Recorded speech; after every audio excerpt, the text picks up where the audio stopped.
किसानों को केंद्र सरकार का बड़ा तोहफा।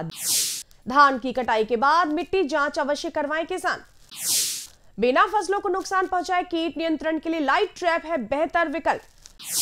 नमस्कार, खबरें खेती में आपका स्वागत है। मैं हूं रूपम। अब खबर विस्तार से। केंद्र सरकार ने दलहन एवं तिलहन के एमएसपी यानी न्यूनतम समर्थन मूल्य में वृद्धि की घोषणा कर दी है। इस कदम को देश में दलहन एवं तिलहन की खेती को प्रोत्साहित करने के साथ साथ किसानों की आय को सुरक्षित करना भी है। दरअसल न्यूनतम समर्थन मूल्य वह मूल्य होता है जिस पर सरकार किसानों से उनकी फसलें खरीदती है, जिससे उन्हें बाजार में मूल्य गिरावट के समय नुकसान से बचाया जा सके।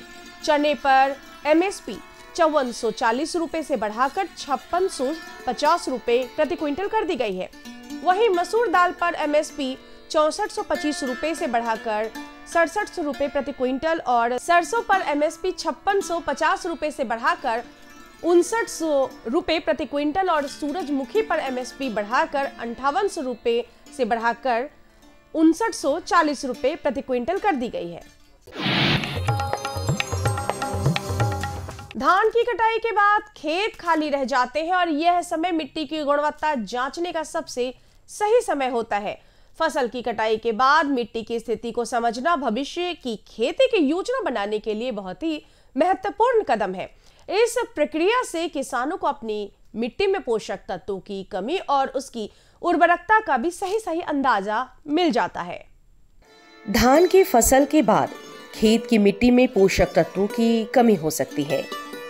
धान की खेती में जल और पोषक तत्वों की भारी खपत होती है, जिससे मिट्टी कमजोर हो जाती है। अगली फसल लगाने से पहले अगर मिट्टी की जांच की जाती है तो यह सुनिश्चित कर लिया जा सकता है कि खेत में अगली फसल के लिए उपयुक्त पोषक तत्व और सही पीएच स्तर मौजूद है। इससे फसल उत्पादन में काफी वृद्धि होती है और फसलों का विकास भी काफी बेहतर होता है। मिट्टी जांच के लिए खेत में विभिन्न स्थानों से मिट्टी के नमूने एकत्र किए जाते हैं। इन नमूनों को प्रयोगशाला में भेजा जाता है, जहां मिट्टी के पीएच पोषक तत्वों जैसे नाइट्रोजन, फास्फोरस, पोटेशियम और सूक्ष्म पोषक तत्वों की मात्रा की जांच की जाती है। अजोला एक प्रकार का जलकुंभी पौधा है जिसका उपयोग हरी खाद के रूप में किया जाता है, जिससे मिट्टी की संरचना में सुधार होता है। अजोला की खेती के लिए एक छोटा सा तालाब या पानी से भरा क्षेत्र तैयार किया जाता है। तालाब की गहराई लगभग 10 से 15 सेंटीमीटर होनी चाहिए। अजोला की अच्छी वृद्धि के लिए इसमें नियमित रूप से पानी का स्तर बनाए रखना अति आवश्यक है। इसके अलावा समय समय पर सूक्ष्म पोषक तत्व जैसे सुपर फॉस्फेट मिलाना चाहिए। अजोला खाद तकनीक से न केवल जैविक खेती को बढ़ावा मिलता है, बल्कि यह पर्यावरण संरक्षण और किसानों की आय में भी काफी वृद्धि करता है। शकरकंद एक महत्वपूर्ण कंद फसल है जिसे इसकी उच्च पोषण मूल्य और आसान खेती के कारण दुनिया भर में उगाया जाता है। इसमें ऊर्जा, विटामिन ए, सी और फाइबर भी भरपूर मात्रा में होती है। सत्यभामा, गोविंद, गजेंद्र, हीरा एवं रेड किन्न शकरकंद के उन्नत प्रभेद हैं। इन किस्मों को अपनाकर किसान अपनी उपज और आय दोनों को बेहतर बना सकते हैं। कृषि उत्पादन में कीटों का आक्रमण एक गंभीर समस्या है, जिससे किसानों की फसल को भारी नुकसान होता है। कीटनाशकों के अत्यधिक उपयोग से न केवल मिट्टी की गुणवत्ता खराब होती है, बल्कि पर्यावरण को भी नुकसान पहुंचता है। ऐसे में किसानों के लिए बेहतर तकनीक है लाइट ट्रैप। लाइट ट्रैप एक ऐसी तकनीक है जो रात के समय में कीटों को अपनी ओर आकर्षित करने के लिए प्रकाश का उपयोग करता है। इसमें एक प्रकाश स्रोत होता है जो रात में कीटों को अपनी ओर आकर्षित करता है, या हम कह सकते हैं कि अपनी ओर खींचता है। इसके पास लगे जाल में कीट फंस जाते हैं और एक कंटेनर में गिर जाते हैं, जहां उन्हें बाद में आसानी से नष्ट किया जा सकता है। लाइट ट्रैप किसानों को समय पर यह जानने में भी मदद करता है कि कौन से कीट उनकी फसल को नुकसान पहुंचा रहे हैं, जिससे वे सटीक उपाय कर कि अपने फसल को बर्बाद होने से बचा सकते हैं। लाइट ट्रैप एक बार लगाने के बाद लंबे समय तक काम करता है और इसमें अधिक रखरखाव की आवश्यकता भी नहीं होती है। लाइट ट्रैप का उपयोग विभिन्न फसलों में किया जा सकता है, जैसे धान, गेहूं, मक्का, कपास, सब्जियों और फलों की खेती में भी। यह विशेष रूप से उन फसलों के लिए उपयोगी साबित होता है जहां कीटों का आक्रमण अधिक होता है, जैसे कि धान और सब्जियों की खेती। पपीता एक ऐसा फल है जो अपनी स्वादिष्ट और औषधीय गुणों के कारण दुनिया भर में काफी लोकप्रिय है। इसके बीज की खेती एक विशेष तकनीक की मांग करती है और इसमें सफलता पाने के लिए मेहनत, धैर्य और गहन जानकारी की आवश्यकता होती है। सफलता की आज की इस महत्वपूर्ण कड़ी में हम मिलेंगे वैशाली जिले के एक ऐसे ही सफल किसान राजेश चौरसिया से, जिसने अपनी लगन और दृढ़ संकल्प से पपीता के बीज की खेती में न केवल सफलता प्राप्त की बल्कि दूसरों के लिए भी प्रेरणा का स्रोत बने हुए हैं। राजेश पपीता की खेती कर अच्छी आमदनी प्राप्त कर रहे हैं और दूसरे किसानों को बीज भी उपलब्ध करा रहे हैं। आइए अब एक नजर मंडी के ताजा भाव पर। आइए अब एक नजर डालते हैं राजधानी पटना के सब्जी मंडी में और जानते हैं आलू और प्याज के ताजा भाव। लाल आलू 2800 से 2900 रुपए प्रति क्विंटल, सफेद आलू 2350 से 2500 रुपए प्रति क्विंटल, वहीं प्याज 4800 से 5000 रुपए प्रति क्विंटल। चलते चलते किसान भाइयों, आप देखिए मौसम का पूर्वानुमान। आसमान साफ रहने की संभावना है। मौसम विज्ञान केंद्र पटना के मुताबिक सुबह और रात के वक्त में थोड़ी ठंडक का एहसास रहेगा, लेकिन दिन के वक्त काफी अच्छी धूप खिली रहेगी। राजधानी पटना सहित पूरे प्रदेश का अधिकतम तापमान 34 डिग्री सेल्सियस और न्यूनतम तापमान 21 डिग्री सेल्सियस के आसपास बने रहने की संभावना व्यक्त की गई है।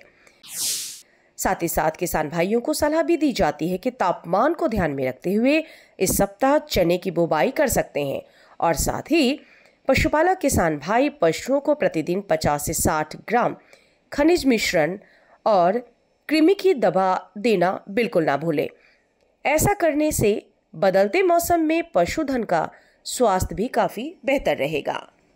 तो किसान भाइयों, अभी आपने देखा कृषि समाचार और जाना कृषि से जुड़ी तमाम नई जानकारियां। नमस्कार, मैं किशोर जबी स्वागत करती हूं आप सभी किसान भाइयों का आपके अपने कार्यक्रम कृषि दर्शन में। किसान भाइयों, कार्यक्रम में आगे हम जानेंगे जलवायु अनुकूल खेती कैसे करें और साथ ही साथ भारत सरकार की कृषि आधारित योजनाओं के विषय में भी जानकारी हासिल करेंगे। लेकिन यहाँ पे रुकेंगे एक छोटे से ब्रेक के लिए। गेहूं में जो मुख्य रूप से फसल पे जो प्रभाव पड़ता है वो है कि हमको बुआई का जो समय है जो 15 नवंबर से चालू होता है उस पे हमको खासकर ध्यान देना है, क्योंकि बुआई का समय अगर हमने बुआई समय से की है तो फसल की जो सारी अवस्थाएं हैं, वानस्पतिक अवस्था, उसके बाद में जो रिप्रोडक्टिव फेज है वहाँ तक अगर मौसम अनुकूल रहेगा तभी उत्पादन ज़्यादा हो सकता है। हर जोखिम से निकल कर फसल आए, सुरक्षित हो जाए।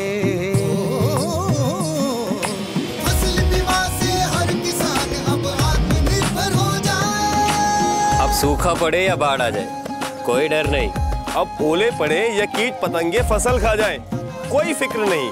अब कैसी भी आपदा हमारी फसल पे आ जाए, क्षति होने पर हमारे दावों का उचित भुगतान मिलता है, क्योंकि हमने लिया है प्रधानमंत्री फसल बीमा। बुआई से फसल कटाई तक हर जोखिम का दावा, न्यूनतम प्रीमियम पर अधिकतम भुगतान का वादा। योजना से हर साल जुड़ रहे हैं 5 करोड़ से ज्यादा किसान। अब आपकी है बारी। नजदीकी कृषि कार्यालय, सहकारी समिति, बैंक शाखा, अधिकृत बीमा कंपनी या जन सेवा केंद्र में स्वेच्छा से करा सकते हैं पंजीकरण। फसल बीमा पोर्टल या फसल बीमा ऐप द्वारा भी किया जा सकता है पंजीकरण। प्रधानमंत्री फसल बीमा योजना, आपकी फसलों का संपूर्ण सुरक्षा कवच। कृषि एवं किसान कल्याण मंत्रालय, भारत सरकार। ब्रेक के बाद कार्यक्रम कृषि दर्शन में आप सभी किसान भाइयों का एक बार फिर से स्वागत है। हमारे देश में जलवायु में लगातार परिवर्तन देखे जा रहे हैं। ऐसे में इसका सीधा प्रभाव हमारी खेती पर पड़ता है। तो किसान भाई, आप अधिक और गुणवत्तापूर्ण उत्पादन चाहते हैं तो ज़रूरी है कि जलवायु अनुकूल ही खेती करें। तो आइए आज इसी विषय में विस्तार से चर्चा करेंगे हमारी कृषि विशेषज्ञ डॉक्टर नेहा पारिक से। किसान भाइयों नमस्कार। कृषि दर्शन कार्यक्रम में आपका स्वागत है।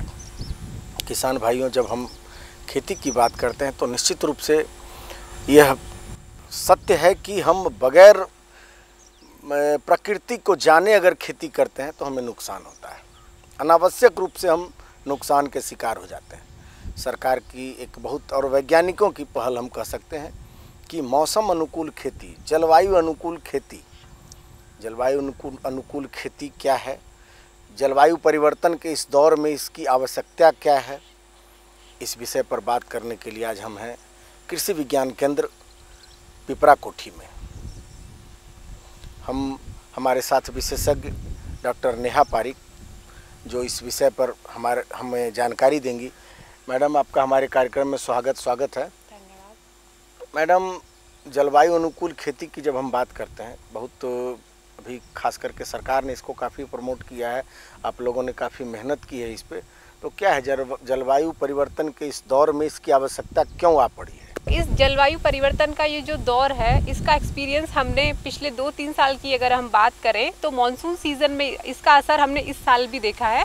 इस साल अगर हम लोग बात कर ले कि जब जून से मॉनसून चालू होता है, उस समय जो धान की खेती के लिए बहुत ज़्यादा पानी की आवश्यकता होती है और बिहार में जो मॉनसून जून के दूसरे सप्ताह में आ जाता है। लेकिन इस बार स्थिति ये हुई है कि हमारे पूर्वी चंपारण ज़िले में जून महीने में केवल 25% वर्षा हुई है और उसके बाद जुलाई की अगर हम लोग बात करें तो केवल 42% वर्षा हुई है। और ये जो सीज़न है किसान भाइयों के लिए बहुत ही ज़्यादा महत्वपूर्ण है धान की खेती के लिए, जिसके लिए पानी की बहुत ज़्यादा आवश्यकता होती है। तो जलवायु परिवर्तन का सीधा असर हम देख रहे हैं कि जो मानसून की जो अनियमितता है, इसके अलावा वर्षा की जो दिनों की संख्या कम हो रही है और ओवरऑल जो वर्षा होनी चाहिए थी उसकी मात्रा भी कम हो रही है। तो इस जलवायु परिवर्तन के दौर में अगर खेती को अगर मौसम के अनुकूल किया जाए तो जो अनुकूल मौसम है उसका हम लोग फ़ायदा उठा सकते हैं और जो मौसम प्रतिकूल हो रहा है उसके अनुसार हम लोग उपाय कर सकते हैं।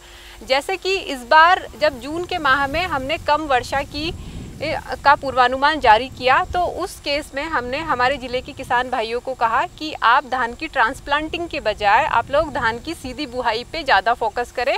और उसके बाद भी जिन किसान भाइयों के पास में अगर सिंचाई की थोड़ी भी सुविधा उपलब्ध नहीं है तो वो लोग मक्का की खेती पे जा सकते हैं, और जिसके पास में अगर पानी की बिल्कुल सुविधा उपलब्ध नहीं है तो इस साल जैसा कि हम लोग मोटे अनाज की खेती के बारे में भी कई किसानों को सलाह दिए हैं, हमारे संस्थान के द्वारा प्रत्येक मंगलवार और शुक्रवार को ग्रामीण कृषि मौसम सेवा के अंतर्गत हर मंगलवार और शुक्रवार को मौसम का पूर्वानुमान दिया जाता है। और साथ ही मौसम को ध्यान में रखते हुए हमको कौन सी फसल में क्या काम करना है इसके बारे में किसानों को असमंजस नहीं रहे और हमारे किसान भाई अपनी खेती में लागत कम कर सके और अनुकूल मौसम का फ़ायदा उठा सके। और मौसम अगर प्रतिकूल है तो उसके लिए उपाय कर सके। इसके लिए हमारे कृषि विज्ञान केंद्र द्वारा कई सारे प्रयास किए जाते हैं और उसके बाद में भारत सरकार द्वारा और भारत का जो मौसम विभाग है इसके द्वारा मौसम की जो प्रतिकूल परिस्थितियां हैं उससे हमारे किसान भाइयों को निपटने के लिए हमेशा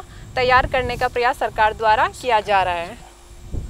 किसान भाइयों के लिए जब बात करते हैं हम जलवायु अनुकूल खेती की, खास करके तब किसान भाइयों हम अपने कैमरामैन को कहेंगे कि ज़रा सा हमें ये धान दिखाएं कि इस धान में आप देखिए किसान भाइयों की जब जैसा कि हमारे विशेषज्ञ बता रही थी कि बिल्कुल जून माह में 25% बारिश हुई, जुलाई में भी कम बारिश हुई, तो उसका नतीजा है कि ये इसमें घास अधिक हो गए हैं, मतलब पानी अधिक होती है तो घास की मात्रा कम होती है और इसकी बढ़वाड़ भी बाधित हुई है।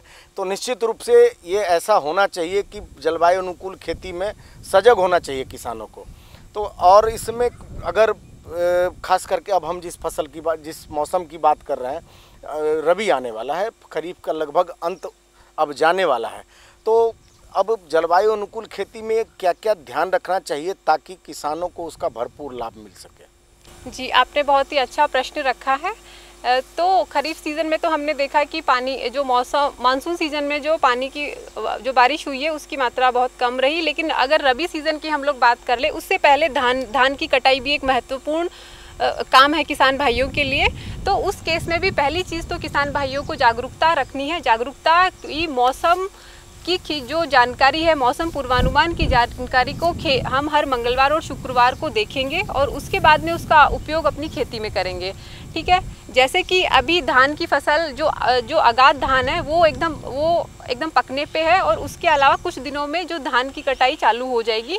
तो उस केस में अगर बारिश हो जाती है तो किसान भाइयों को बहुत नुकसान होता है। तो पहली चीज़ तो किसान भाइयों को मौसम की जानकारी लेनी है, जिससे वो समय रहते अगर बारिश होने वाली है तो उससे पहले वो धान को काट के और भंडारण कर ले या फिर बेचने का प्रबंध कर ले।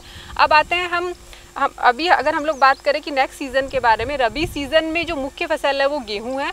तो गेहूं में जो मुख्य रूप से फसल पे जो प्रभाव पड़ता है वो है कि हमको बुआई का जो समय है जो 15 नवंबर से चालू होता है उस पे हमको खासकर ध्यान देना है, क्योंकि बुआई का समय अगर हमने बुआई समय से की है तो फसल की जो सारी अवस्थाएं हैं, वानस्पतिक अवस्था, उसके बाद में जो रिप्रोडक्टिव फेज़ है वहाँ तक अगर मौसम अनुकूल रहेगा तभी उत्पादन ज़्यादा हो सकता है। जनरली क्या होता है कि किसान भाई देर कर देते हैं गेहूँ की बुआई में। उस केस में मार्च में अगर तापमान में वृद्धि होती है तो गेहूँ में दाने एकदम पतले बनते हैं और किसान भाइयों हम लोग उत्पादकता कम प्राप्त करते हैं। तो रबी के मौसम में महत्वपूर्ण चीज़ ये हो गई कि गेहूं की बुआई हमको समय से करनी है और उसके बाद में भी जो हम लोग मौसम की जानकारी देते हैं उसको नियमित तौर पे पालन करते रहना है। और जिससे कि हम क्या करेंगे कि अगर बारिश की संभावना है तो हम लोग खेत में पानी नहीं देंगे, और अगर बारिश की संभावना है तो उस केस में हम लोग क्या करेंगे कि खेत में जो भी खाद डालना है, जो भी स्प्रे करना है वो उस टाइम पे ना करके उसके बाद में करेंगे।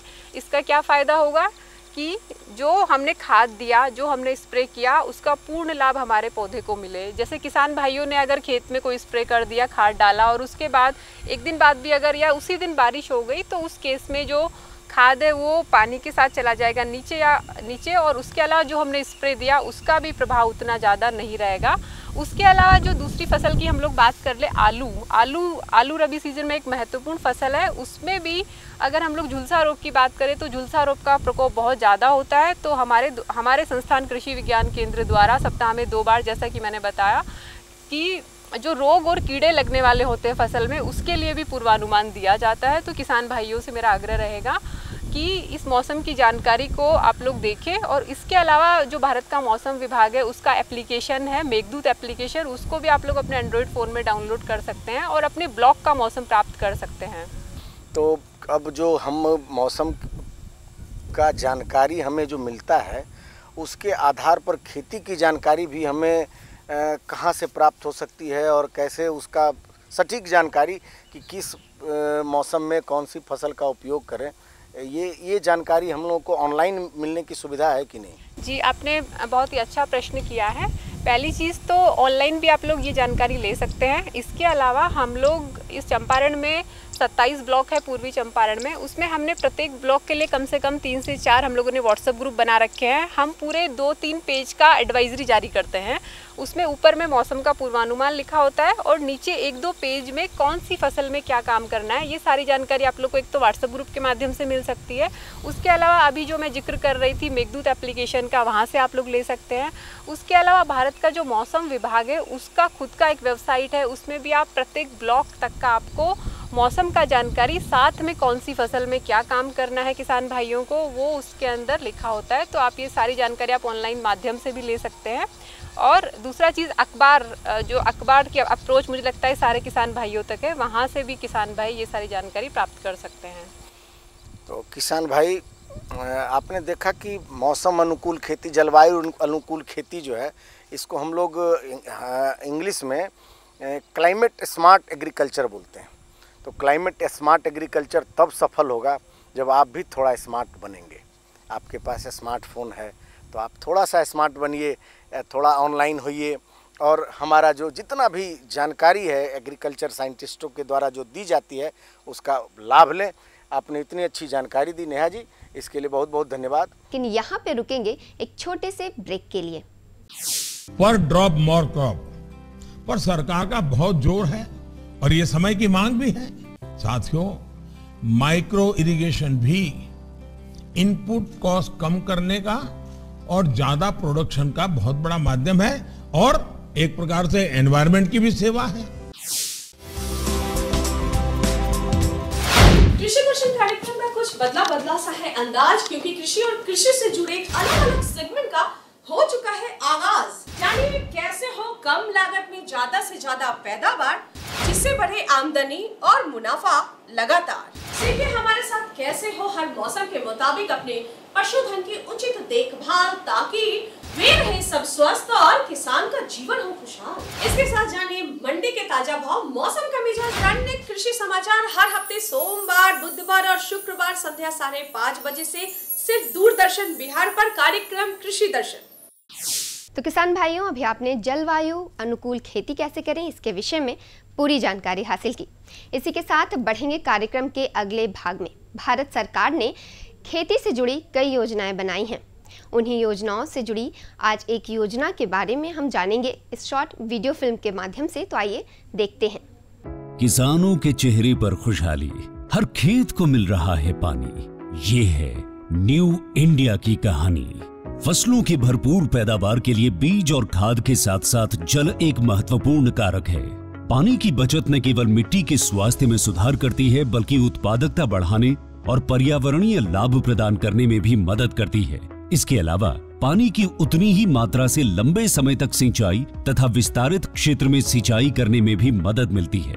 इसे ध्यान में रखते हुए माननीय प्रधानमंत्री श्री नरेंद्र मोदी जी के दूरदर्शी नेतृत्व में कृषि एवं किसान कल्याण मंत्रालय ने साल 2015-16 में पर ड्रॉप मोर क्रॉप यानी प्रति बूंद अधिक फसल योजना लागू की थी।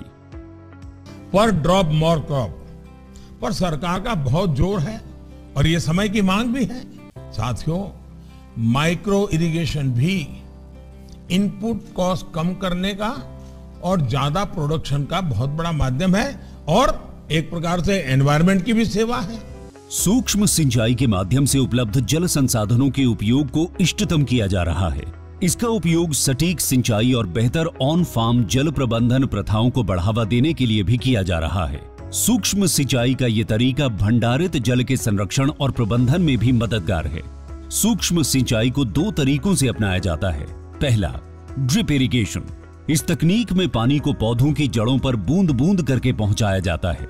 इस कार्य के लिए पाइप, नलियां तथा एमीटर का नेटवर्क लगाना पड़ता है। इसे टपक सिंचाई या बूंद बूंद सिंचाई भी कहते हैं। दूसरा तरीका है स्प्रिंकलर इरिगेशन।